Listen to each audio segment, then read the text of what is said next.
Hello, family. Welcome into Cottage of the Priest.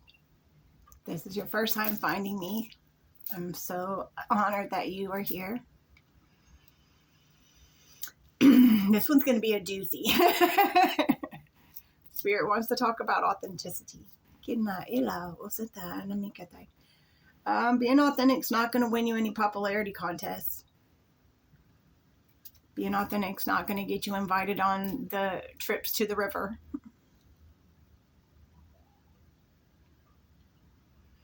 I spent a whole long time in my life not being authentic, being afraid, unrealistic fears. One of my first memories is my dad told me that he would set me on fire if I didn't tell him what my mom did while he was at work. So I told the truth and he almost killed her right in front of me. Unbeknownst to me, my subconscious made a block to keep me safe, to where sometimes it's not okay to speak the truth. Sometimes you have to keep your truth to yourself. That got me in a lot of trouble for a very long time, family. Today I really do try to show up that way. But being authentic for me means going against almost everything I ever knew, I was ever taught, I was ever programmed with. And it's not an easy place to be, family. 144 on the timer.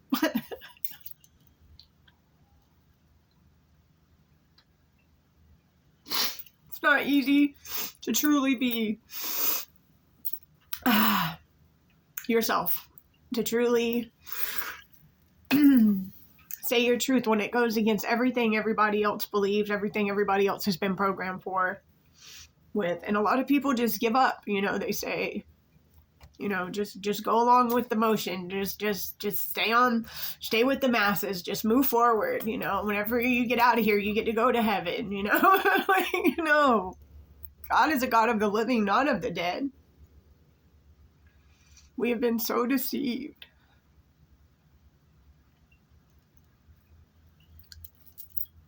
But you say things like that. And people, I'm going to pray for you. Don't pray for me. I promise. Me and Jesus are like this. I guarantee you. And if a lot of people could just get past the fact that you believe differently, if they would just be around you for a few minutes.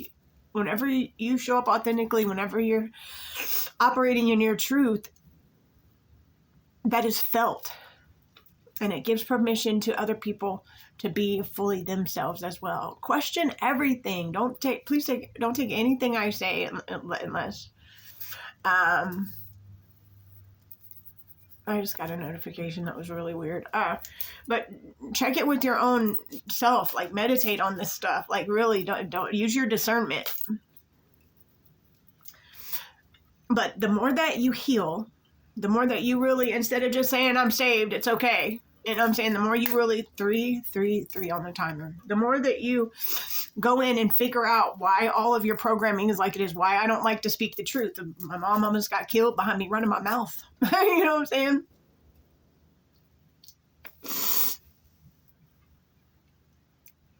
saying? You guys, it's time, though, to speak up. To not go along, to question at least. I mean, you don't have to sign up for the new age, all that stuff. But at least question, at least look into all of the things that they want to keep us from. Now that there's the internet, you can see, do you really think that a whole race of people, I believe our race is human, but a whole demographic of people are going to go to hell? Indian people, who don't even kill animals. They don't even, there is something called the Maharishi effect. I know I've spoke about this before, but look up the crime statistics in Washington, D.C. compared to Bali on any given day. That's because those people are in touch with their spiritual nature. I promise you, they're not going to hell because they didn't accept Jesus. Hell is the perception of your mind, family. Hell or heaven is right here, right now. It says very clearly in the Bible that God is light. It is not a man or a woman. It is light. The light that is within every single one of your cells, every single particle of your being, every single atom, photon.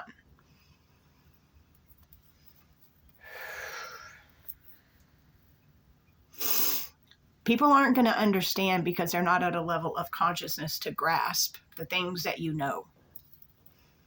All you can be is a demonstration of the love and light. You're not going to beat it into anybody. I'm so sorry that I get on here sometimes and I get angry and I cuss and I'm healing, you guys. I spent 40 years trying to destroy myself.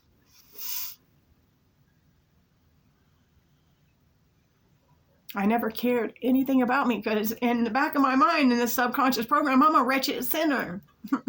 Look what I caused to happen to someone who didn't do anything but love. You know, that shit affects us deeply, family. It affects our psyches very deeply. But I know today that I am one with God. And so are you. 555 on the timer. The time for great change is upon us. Just because it's not going to make you the most popular person, just because you're not going to get invited to everything, just because everybody's not going to like you, you still have to be authentically you. And you'll be taken care of. The Spirit will take care of you, but it hurts.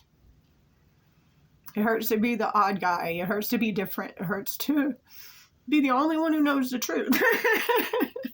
There goes the arrogance again.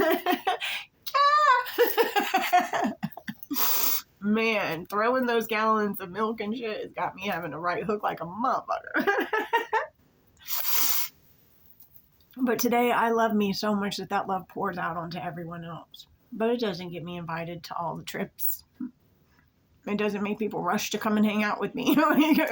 I'm very lonely. It's really hard to talk about things with people when they look at you like you have, you know, a horn growing out of your face. Like, or, you know, like you don't speak the same language. Like I was talking to somebody yesterday, they told me that they speak 3 languages, and I was like, wow. I said, I channel light language. I don't even know really what it means, what it is, guys. I know it just started happening. Believe me, I don't need attention or friends that bad to sit here and act like I'm doing something. I have nothing to do with it.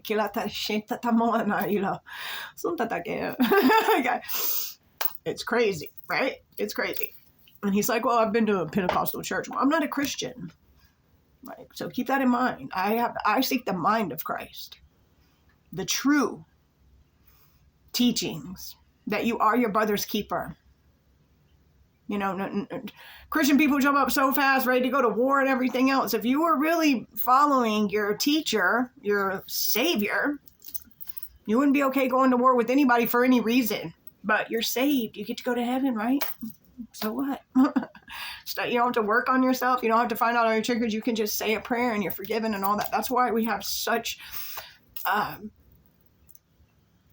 festering, and everything is like tamped underneath. We don't talk about that. Like kids you're not allowed to talk about sex. You got to wait till you get married, but everything around them is like sexual shit. Like everybody's half naked, but we don't talk about it. You know, one day you're just going to wake up and your whole bed is wet, but we don't speak about that shit. You know what I'm saying? Because that would be being too authentic. You know, and authenticity, scary. Don't be afraid. Your people will find you. You might not get to go to every fucking river trip. You might not be like considered everybody's like who they want to hang around with and who they want to hear talk, because you talk about things that mean things, that are meaningful, that are deep. You know what I'm saying? You want to know how everything works. You want to demonstrate the light of the God, the goddess, whatever those photons, particles, whatever that is that makes your heart beat 300,000 times in 2 weeks. My friend had a heart monitor on very recently. 300,000 times in 2 weeks. It was, if you can't believe in God, believe in whatever does that, you know? But I'm going to keep on trying to be authentic. I don't even know what the fuck I'm doing, you guys. I am so lost. But I know that I'm loved. And I know there's a little kid inside of me who needs to be safe and needs to feel accepted and appreciated, if only by me. Anyways, I love you guys. Keep being authentic. Keep pushing forward. Kela es na na wontai. Lekita to okela shita to nono me walai. Satnam. Talk to you guys soon. I love you to the center of the universe and back again with a love that is not of this world, family. Keep on coming back. Love you.